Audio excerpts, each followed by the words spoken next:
Hey, welcome to my first live recording of Headhunters of the Amazon. Um, we're up to chapter 13, pushing up the Amazon. And yeah, it's been a long gap. Got a new subscriber. Can't remember your name, damn it, I went to check this before I went live. But here we are doing the live thing. This is why I usually record it. This is why it takes so long. And this is why I never get around to actually, doing this thing. So yeah, it's a lovely sunny afternoon in Dunedin, possibly too lovely, possibly too sunny. So I'm hiding in a dark room, having a cider. So hey, we'll get into it. So long I can't even give a proper synopsis on this one because I can't remember what the fuck happens in this chapter.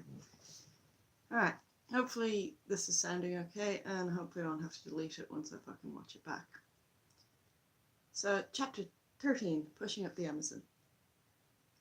Don Juan Jose Ramirez was a wealthy dealer in rubber and slaves, so wealthy as to be almost a millionaire. Starting like any other cachero, he had organized his business until it grew to enormous dimensions. By the time we made his acquaintance, he had 300 Indians working rubber for him in half a dozen rivers, stations, all over the headwaters of the Amazon network, and a steamer for carrying supplies to his different camps and bringing back the stores of rubber which had been collected. He was a Peruvian with Spanish ancestry, a big, jolly man, accustomed to giving orders and seeing them carried out. The owners of private steamboats on the upper Amazon were in the habit of taking passengers for a more or less nominal sum, owing to the absence of anything in the shape of a regular line of boats. And so it came about that we heard of this gentleman, and applied to him for a passage to Barranca, the farthest west which steamers ever went, at his own home plantation. In fact, Barranca was the last outpost of civilization on the Marañón, the Portuguese name for the main Amazon stream. Of our progress upstream, I will quote from my journal. As we steamed towards our destination, we passed many pretty little Cocama settlements, whose small clearings and thatched roofs break the monotony of the never-ending dense forests which lie on either bank. Every now and then, a canoe darts out from one or other of these hamlets.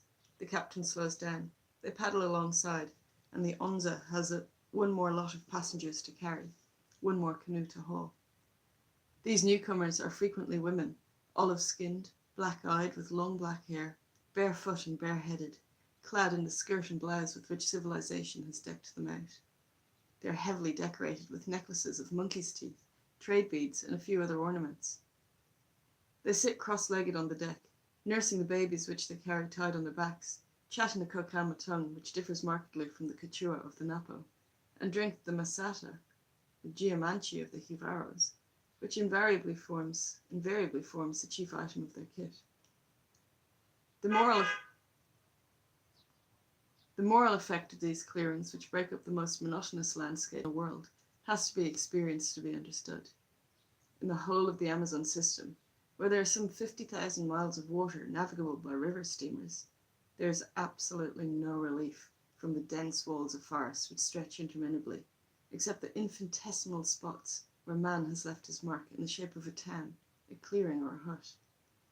One lives eternally between two green masses. No hill rises in the distance, no rock hampers myriad trees, no barren spot is there to break the endless chain of tropical verdure which entwines itself round the very soul of poor, helpless man and holds him a prey to an overpowering weariness.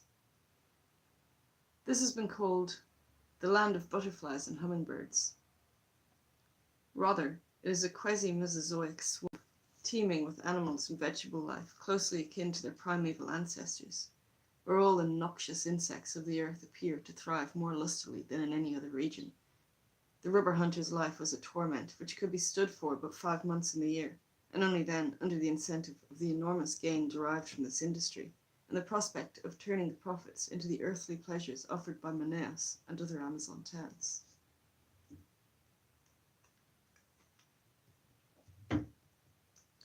Thus, we continued upstream for 10 days. Daily, we stopped to hunt the night's dinner and to chop fuel. On these occasions, a party of hunters was sent off into the woods, the principal quarry being monkeys. These animals form the chef d'oeuvre of every meal, served up in the form of soup, stew, roast, in fact, in almost as many ways as the meats of the civilized dinner table. Their meat is clean, red and firm, with a flavour as much like beef as anything else. In common with the latter, it is the only meat of the forest which can be eaten every day of the year. This is an astounding fact when one considers that a man can become nauseated by being forced to live on deer, wild turkeys, or any other game of the forest, so that in the end he could die of starvation surrounded by meat.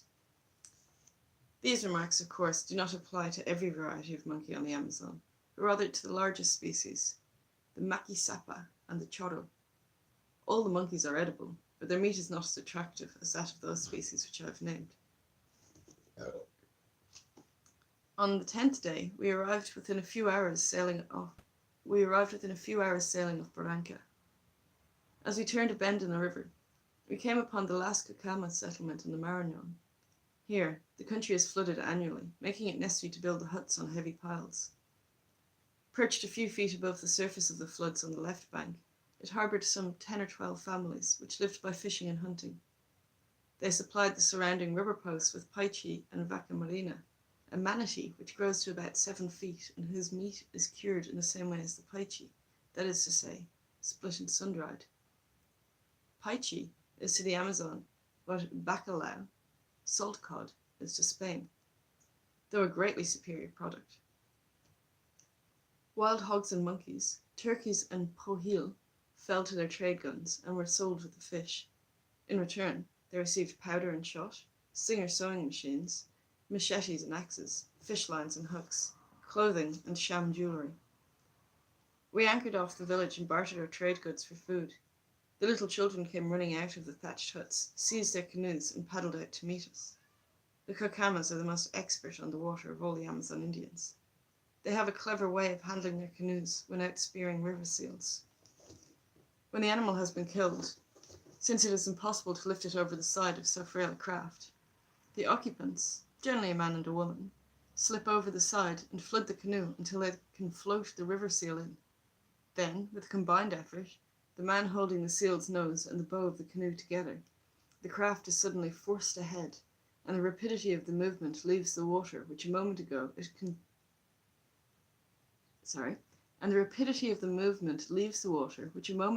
contained to flow out across a specially constructed poop and allow the canoe to float once more, this time with the seal inside. They then climb back to their places from opposite sides and paddle ashore. For months at a time, these people are stranded at a foot of dry land nearer than Barranca.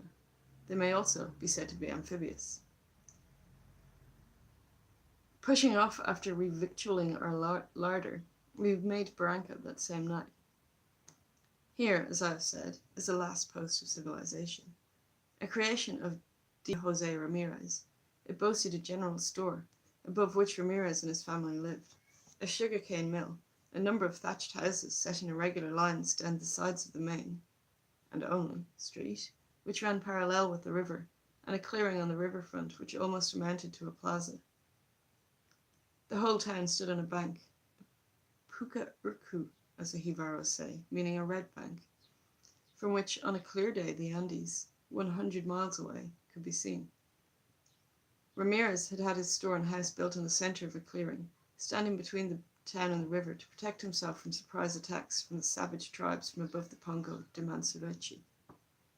In spite of the precautions which he took, the balcony running around the second story, which gave a commanding view of the surroundings, the heavy hardwood doors, the armament of palm wood placed against the balcony, affording an effective protection against spear thrusts. A few weeks previous to our arrival, Barranca had been successfully raided by the Huambisas, who had carried off some of the white women and looted and burned most of the town. The attack was a typical example of Indian treachery.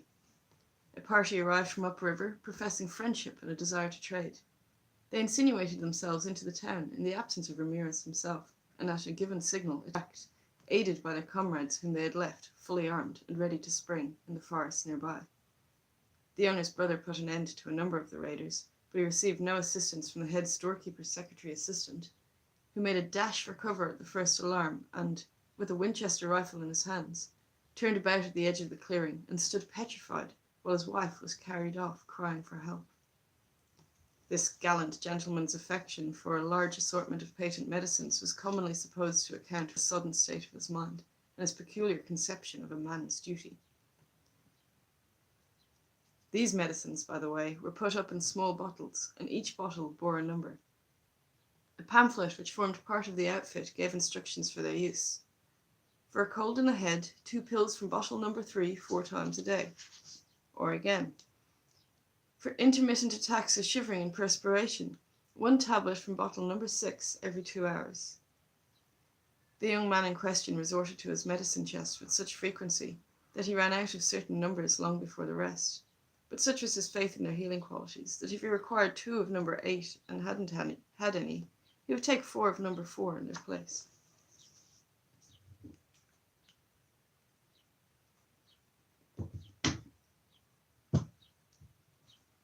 Here, then, Ramirez had his headquarters. Many of his cocheros with their families made this their permanent home. Barranca itself, and the numerous small clearings in the forest nearby, to which they would be brought back for a period of rest after a season or two's work in the furthest rivers in which their lord and master was working rubber. Again, there were the permanent inhabitants who worked the sugarcane mill, tended the plantations where the cane and the yucca were grown, made dugouts, built new houses, looked after the aqueduct which brought the water to the wheel and gave the power to the mill, and in fact did the 101 odd jobs in connection with the running of the settlement.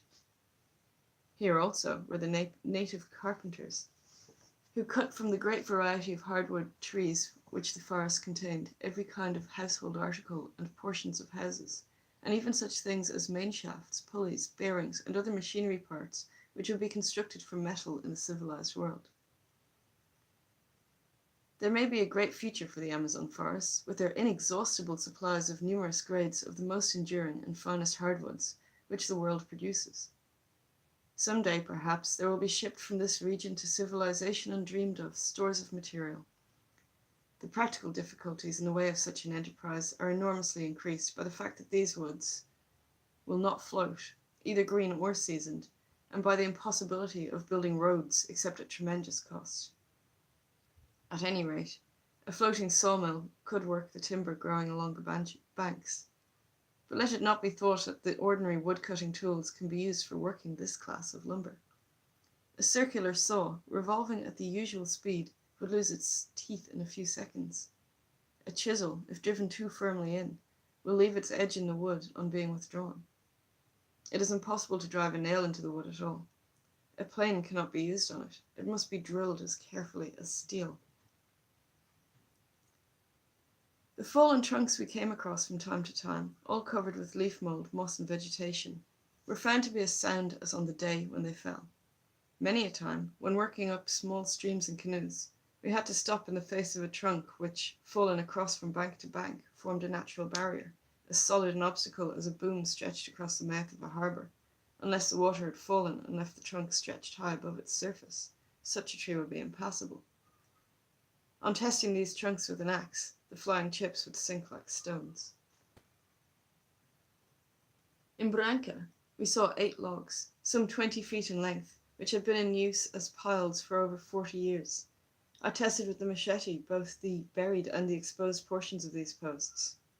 Each was in a perfect state of preservation. Here, surely, is the solution to the problem of the rapidly diminishing supplies of material for railroad sleepers. Life in Barranca was not without its thrills. We had not landed more than a few hours before the alarm was given. A mitiero, returning from the chase, announced a large party of jivaros in war canoes coming downstream. Rifles were seized and stations manned. We were determined that there should be no repetition of the raid which was still fresh in the memories of the survivors. After waiting 2 hours or so without result, I put off in a canoe with some 30 Indians and half-breeds, armed with Winchesters to reconnoitre. We found nothing. Returning to the station, we waited to see what the next day would bring forth. It brought the jivaros, but they came in peace. This party of aguarunas was bent on a friendly trading mission. They assured us that we had passed within a stone's throw of them the day before. Their superhuman skill at concealing themselves and their canoes was again demonstrated.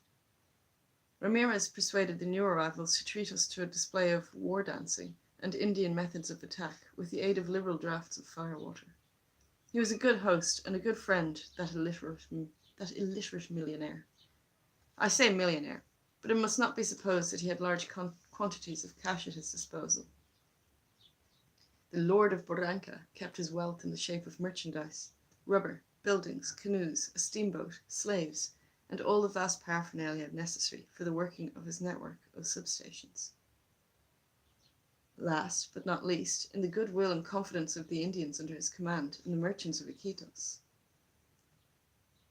He enjoyed unlimited credit, and was by the same token a man of unlimited means. He was, on the Amazon, as safe as our J.P. Morgan & Co. in New York, or the Credit Lyonnais in Paris. His was the life of a man untrammeled by the moral code of civilization, if you like. But this much may be said of him, and it cannot be said of all men, that he lived, and for all I know still lives, in a world which trusted and looked up to him. Cool. That didn't need to take so long, so there's chapter 13 done. Yeah, I think I could probably do this more regularly if this live thing has recorded as well as it would if I put it in the same place and recorded it. So yeah, cool. Till next time.